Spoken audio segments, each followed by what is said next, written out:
Bueno, buenas tardes. Buenas tardes a todas, a todos. A quien no vi en la primera charla de la mañana. Qué bueno que haya muchas caras que todavía están acá, aguantando las charlas y las sillas. Cuando yo me fui como a las 9 porque tenía otra reunión ahí en el sanatorio, la verdad es que estaba todo bastante solemne.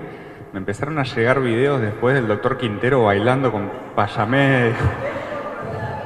Me fui 10 minutos y pasaron cosas. Sí, sí. No sé, hay que revisar las cámaras verdaderamente. Bueno, gente, les traigo esta segunda charla que le hemos puesto este título artístico y... Vale, puse. Yo por las dudas hablo en plural para meter gente dentro de la causa.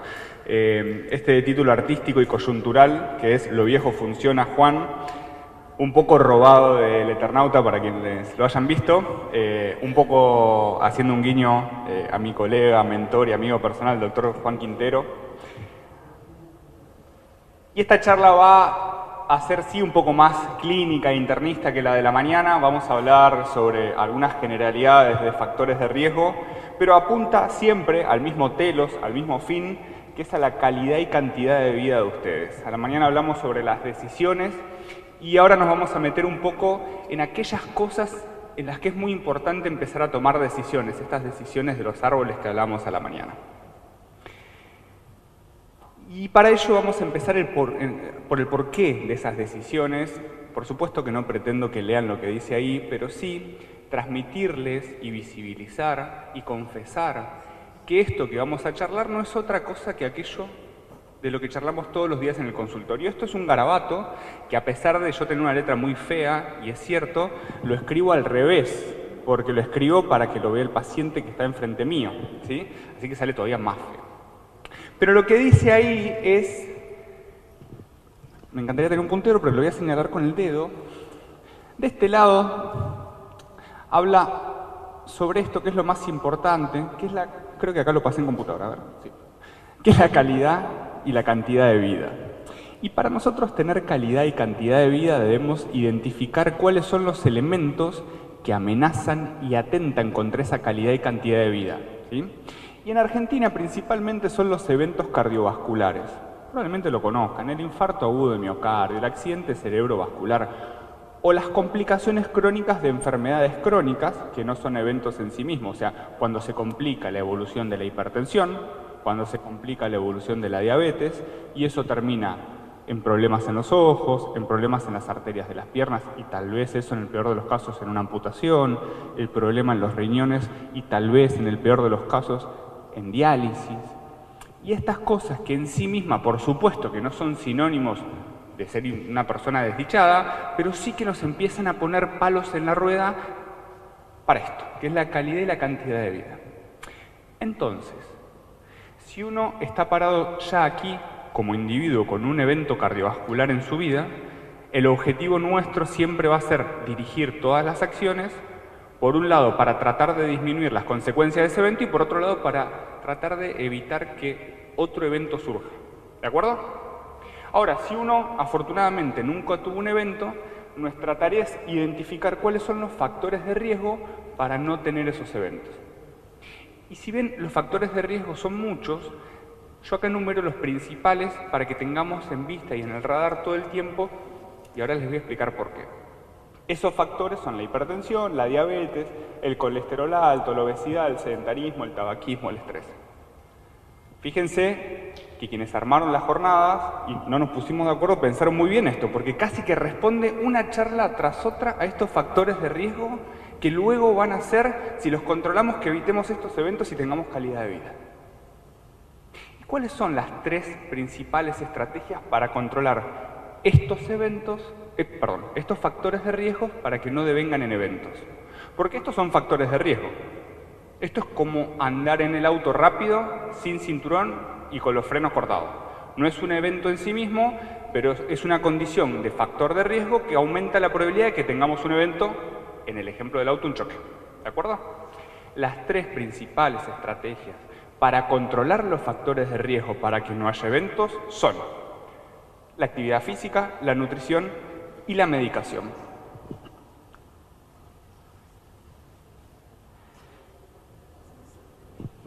nosotros, acá yo pongo deporte, pero puede ser actividad física en general, vamos a desarrollar esta charla alrededor mucho de la actividad física porque ya han hablado y van a hablar otros colegas sobre los pormenores de las condiciones y voy a enfocar esto fundamentalmente en el rol de la actividad física.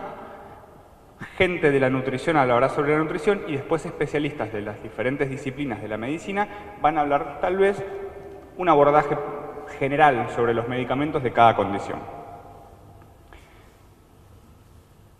Entonces, cuando nosotros recién hablábamos en la filmina anterior sobre los factores de riesgo, identificamos ahí a la obesidad, al sedentarismo, al colesterol elevado, a la diabetes, a la hipertensión.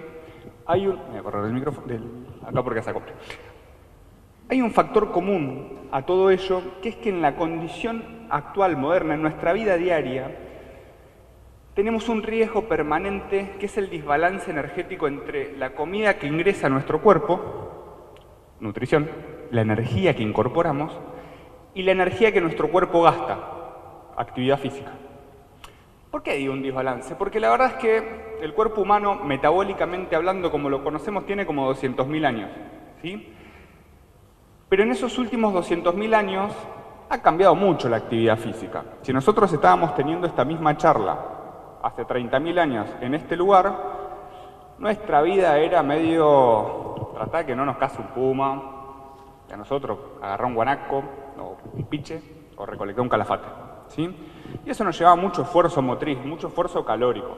Más o menos como 8.000 calorías por día gastábamos en sobrevivir en esa época.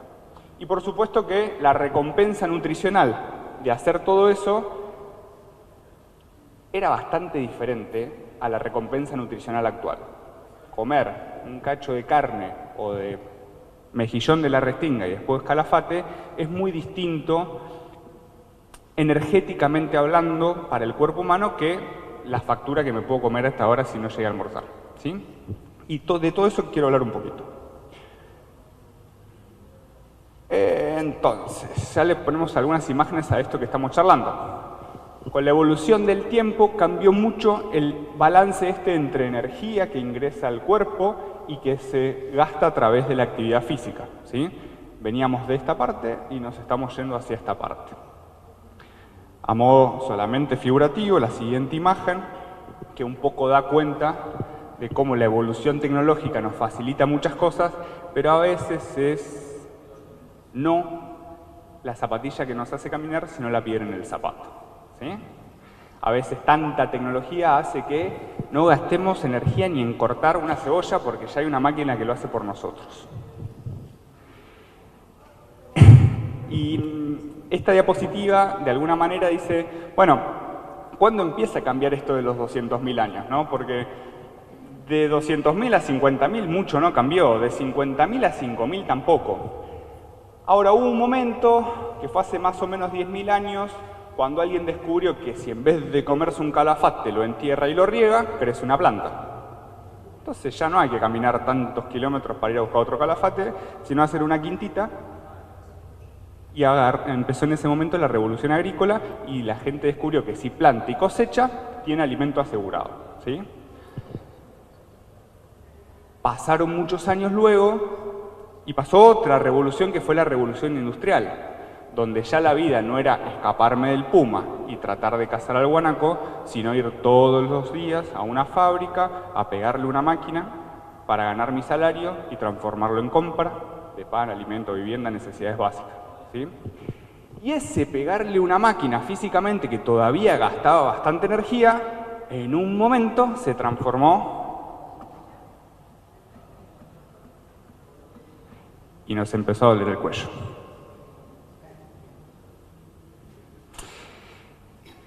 Y se desbalanceó esto. Ese ganarse el alimento, incluso con descanso activo, porque les recuerdo que la situación silla en la que estamos ahora también es muy nueva en la historia de la humanidad. Antes la gente tenía un descanso de esta manera, que era un descanso que incluso gastaba energía, ¿sí? Y que mantenía fuertes los principales músculos de la cintura pélvica, que son importantísimos para que si uno se cae al piso pueda recuperarse rápido. Comenzó a parecerse más a esto. donde ganarse el alimento en el mejor de los casos muchas veces es salir a caminar 2 vueltas al liceo 3 veces por semana. Algo que es muy difícil de competir energéticamente con los famosos alimentos ultraprocesados. ¿Quién alguna vez acá, yo miro para otro lado, mirá, ¿quién alguna vez acá se comió 3 galletitas seguidas o más? Ok. ¿Quién alguna vez acá se comió 4 manzanas seguidas?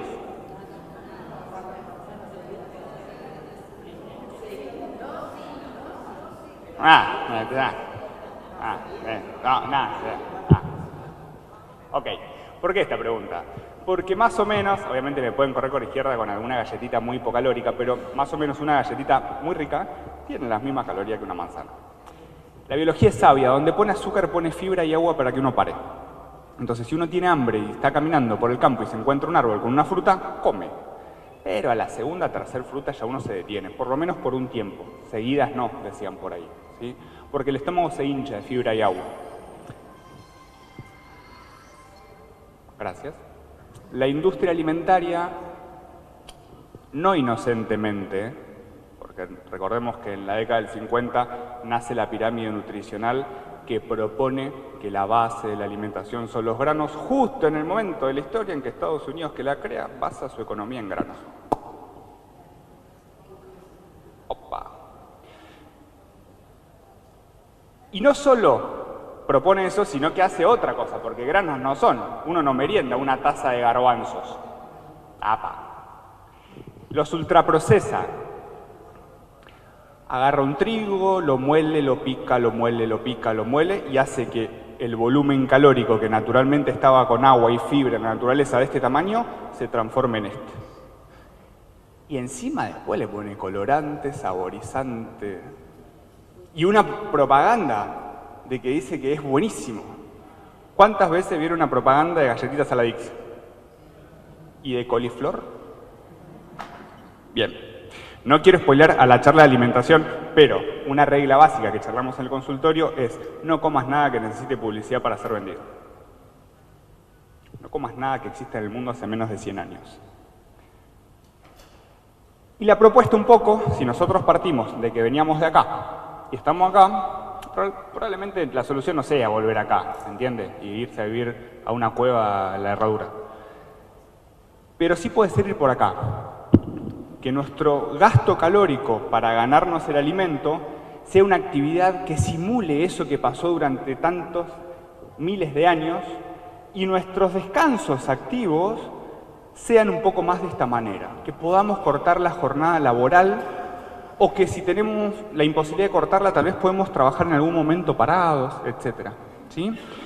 Y que nuestra recompensa nutricional se parezca más a esto, que al fin y al cabo es lo que pasó durante los últimos 200.000 años.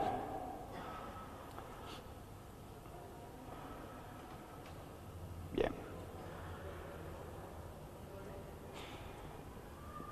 Un pequeño aporte, es medio ñoño lo que les voy a decir, pero es mi confesión de parte. Si esta charla médica la estuviésemos teniendo, de todas las que ocurrieron hasta hoy, hace 50 años, la charla se basaba en esto, en la opinión de expertos.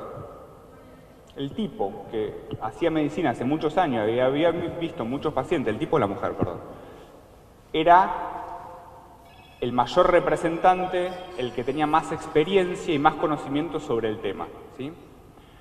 Hoy en día, si bien por supuesto reconocemos, valoramos y entre colegas apreciamos y contamos con esa experiencia entre nosotros, lo cierto es que al momento de dar información basada en evidencia, la opinión de expertos quedó allá abajo, no porque sea mala, sino porque la ciencia inventó dispositivos y estrategias que generan información científica que es más confiable. Porque no es lo mismo ver 30.000 neumonías en una vida de un médico que usar un estudio científico controlado que tiene 3 millones de neumonías para un tratamiento y 3 millones de neumonías para otro. La cantidad de información, la confiabilidad de la información de los estudios científicos actuales es mucho más confiable que la opinión de tal o de cual. Incluso aunque sea yo, digo, córrannos con izquierdas con esto, ¿sí? Apúrennos en este sentido. Duden cuando yo o cualquiera de nosotros le digamos, haz esto porque yo tengo la posta. No, te recomiendo esto porque estudio, porque los estudios dicen esto. No quiere decir que uno tenga que sacar los papeles en el consultorio todo el tiempo. Nosotros lo hacemos, pero necesito que ustedes sepan que esto está ocurriendo y que cuando no haya estudios sobre lo que estamos hablando, se los vamos a decir. Le vamos a decir, che, esto de lo que estamos hablando no se ha estudiado. Yo haría esto, yo ejercería de esta manera, pero para todo lo demás hay evidencia. ¿Y por qué planteo esto? Porque, bueno, finalmente llegamos a la evidencia de lo que estoy hablando. Porque vos me decís, che, Hernán, vos me vas a hablar de los estudios científicos, pero me estás haciendo un análisis biológico de lo que teóricamente sucede. No, vamos a hablar un poquito de la evidencia. ¿Por qué hay evidencia a favor de que alimentarse de esta manera y que hacer actividad física de esta otra manera genera beneficios en la salud de todos y todos ustedes? Por ejemplo, este estudio que demostró algo que a priori es bastante básico, pero arrancamos por lo básico para ir a lo específico. ¿Qué es mejor entrenar que no entrenar? Entrenar que no entrenar. Eso ya lo sabemos. Y estamos ok, pero partimos de ahí. Ahora, ya la segunda es un poquito más compleja de tragar. ¿Qué es mejor entrenar supervisado a no supervisado? Bien, excelente. Entonces, es importante entender esto porque al momento de ustedes tomar la estrategia de qué tipo de actividad física van a hacer, tienen que elegir una con alguien que sepa y lo supervise. A veces es una tentación decir, che, pero hace frío, y si me compro esas 2 mancuernas en la Anónima y entreno en casa, no digo que esté mal.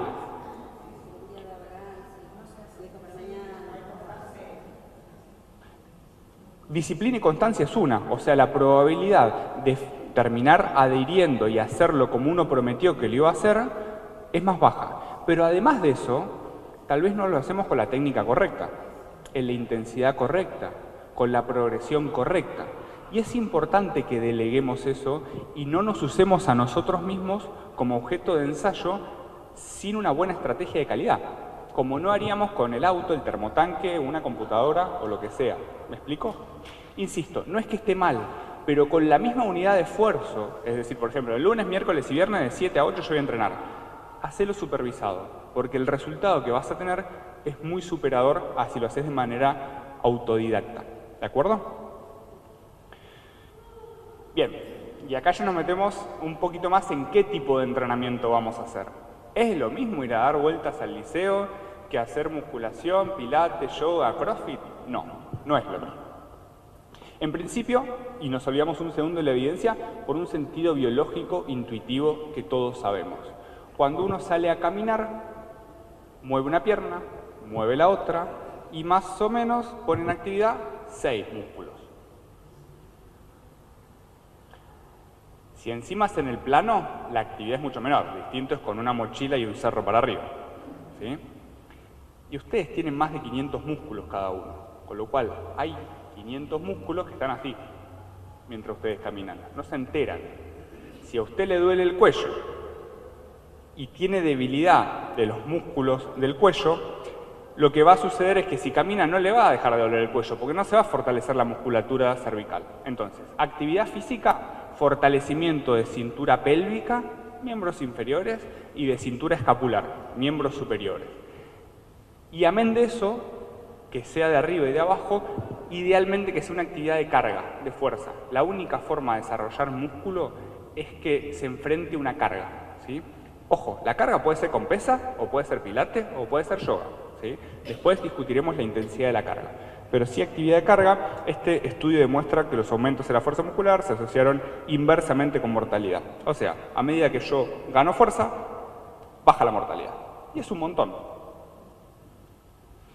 Bien, voy a pasar esto más rapidito porque nos estamos quedando sin tiempo y quiero ser respetuoso con los colegas que siguen, pero 300 minutos de actividad física por semana disminuyeron la mortalidad en hombres un 18% y un 24% en mujeres.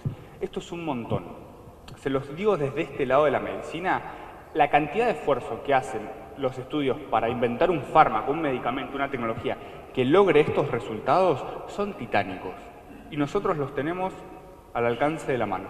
No es que no tenga esfuerzo, pero es un esfuerzo que si nos comprometemos lo podemos hacer. La actividad física reduce el riesgo de progresar a diabetes y si uno la tiene la controla, reduce el dolor de espalda, la calidad de vida, la función. ¿El café es bueno? Salvo que uno tenga gastritis, alguna condición muy específica que lo contraindique, en general el café es bueno. Y me voy a despedir con esta última diapositiva para ser respetuoso con el tiempo. Hay un cerebro cortado de esta manera y acá está la corteza cingulada anterior, verde. Y hay algo re interesante que descubrió la neurociencia en los últimos años. Esa partecita del cerebro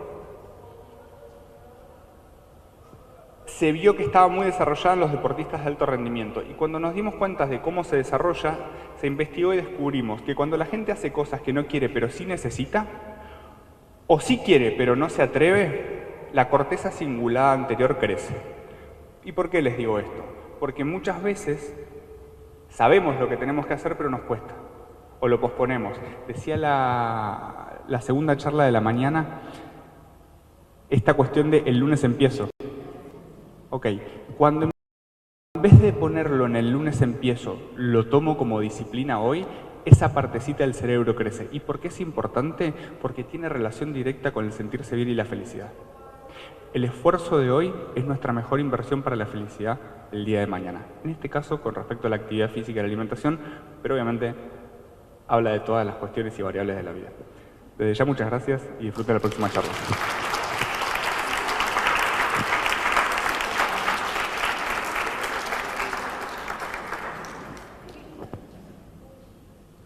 Gente, mientras se prepara la próxima charla, ¿tienen alguna pregunta sobre cualquiera de las cosas que dije o que se les haya ocurrido por otra ocasión?